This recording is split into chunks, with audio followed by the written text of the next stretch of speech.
향리민 여러분 안녕하십니까? 요즘 한낮의 햇살은 살이 따가울 정도로 뜨겁습니다. 여름이 성큼 다가온 것인데요. 한 달이 지나고 한 계절이 지나가고 있습니다. 봄의 끝자락 5월 마지막 주 SUB 뉴스 지금 시작합니다.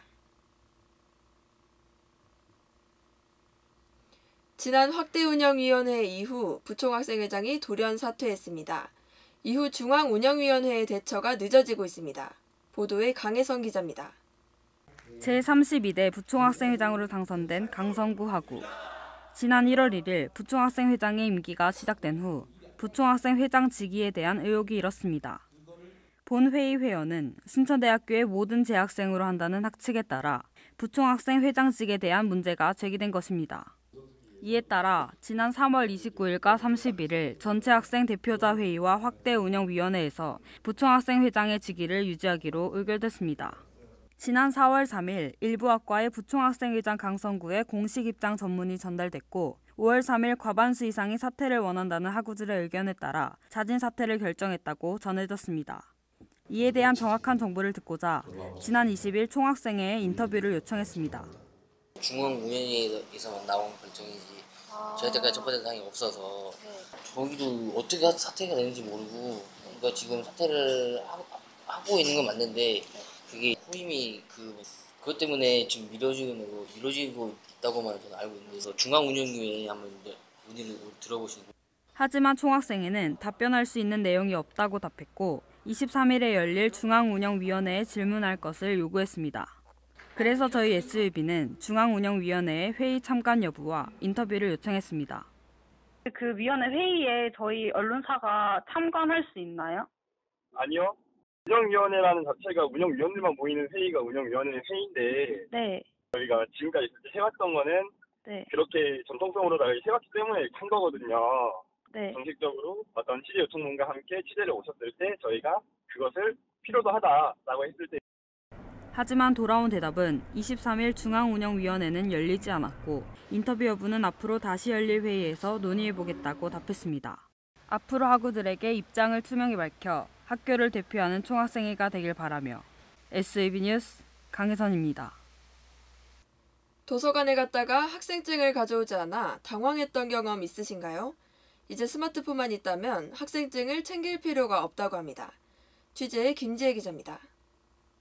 도서 대출부터 조별 모임을 위한 그룹 스터디실, 그리고 공부 장소를 제공하는 열람실까지 도서관이 제공하는 서비스들을 이용하기 위해선 학생증이 꼭 필요합니다. 하지만 오는 6월부터 이 모든 서비스를 스마트폰만 있다면 학생증 없이 이용할 수 있습니다. 스마트폰 어플리케이션인 클리커에 로그인하면 학생증 역할을 대신해줍니다. 클리커 메뉴에 모바일 열람증을 터치하여 QR코드를 전용 기기에 읽힌 후 대출을 진행하면 됩니다. 또한 좌석 배정 기기인 키오스크에 가지 않아도 열람실에 좌석 배정을 받을 수 있습니다. 열람실 메뉴를 터치해 좌석을 선택한 후 20분 이내로 도서관 와이파이에 접속하면 좌석 배정이 완료됩니다. 앱을 설치하지 않았다면 키오스크에서 기존 방식과 똑같이 좌석 배정이 가능합니다. 클리커를 이용해 그룹 스터디실의 대관도 가능하며 그 밖에 도서관 일정을 확인하는 기능도 제공합니다. 하지만 정보전산실의 컴퓨터 이용은 QR코드 인증을 제공하지 않기 때문에 학생증을 지참해야 합니다. 클리커는 5월 18일부터 2주간은 시범 운영 기간으로 본격적인 시스템 가동은 6월 1일부터 시작됩니다. SUB 뉴스 김지혜입니다. 우리대학 인력개발원과 국립나주병원에서 대학생 정신건강 캠페인을 진행했습니다. 취재의 이상준 기자입니다. 지난 17일 우리대학 인력개발원과 국립나주병원의 주최로 대학생 정신건강 캠페인인 토닥토닥을 운영했습니다.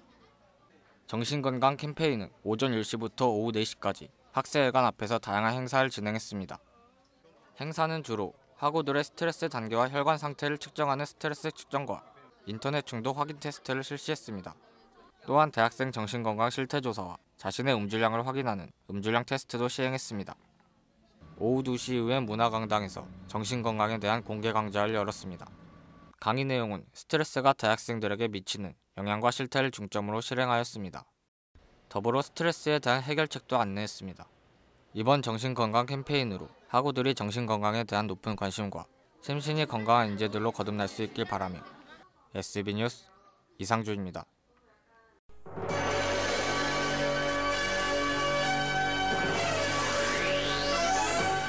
5월 마지막 주 SUV 간출인 뉴스입니다.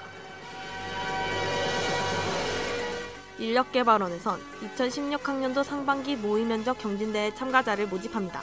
신청 기간은 오는 27일까지며 우리 대학 4학년 재학생이라면 누구나 신청 가능합니다. 신청 방법은 이력서와 자기소개서를 작성하여 이메일로 제출하면 됩니다. 자세한 사항은 인력개발원 750-3173, 750-3173으로 문의하시기 바랍니다.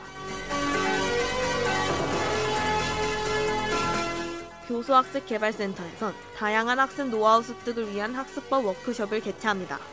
주제는 비평적 사고에 대한 내용이며 오는 26일 오후 12시부터 2시까지 진행됩니다.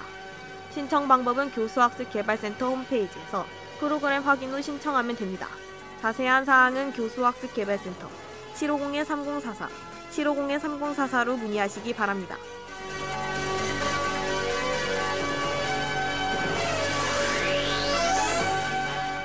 교양기초교육원에선 학생 학습활동가 교직원 연구 모임 등을 위한 장소로 세미나실을 대여하고 있습니다. 위치는 기초교육관 225관 3층이며 평일 오전 9시부터 오후 6시까지 이용 가능합니다. 신청 방법은 교양기초교육원 홈페이지에서 신청하면 됩니다. 자세한 사항은 우리 대학 홈페이지를 참고하시기 바랍니다.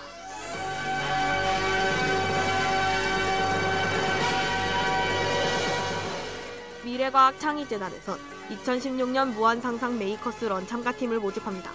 신청 기간은 오는 31일까지며 창작에 관심 있는 사람이라면 누구나 신청 가능합니다. 신청 방법은 우리 학교 홈페이지 공지사항에서 신청서를 다운받은 후 이메일로 제출하면 됩니다. 자세한 사항은 우리 대학 홈페이지를 참고하시기 바랍니다.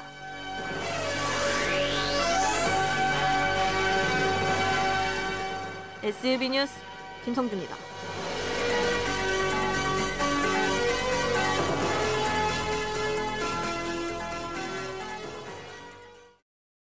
전국 곳곳에선 장미축제가 한창입니다.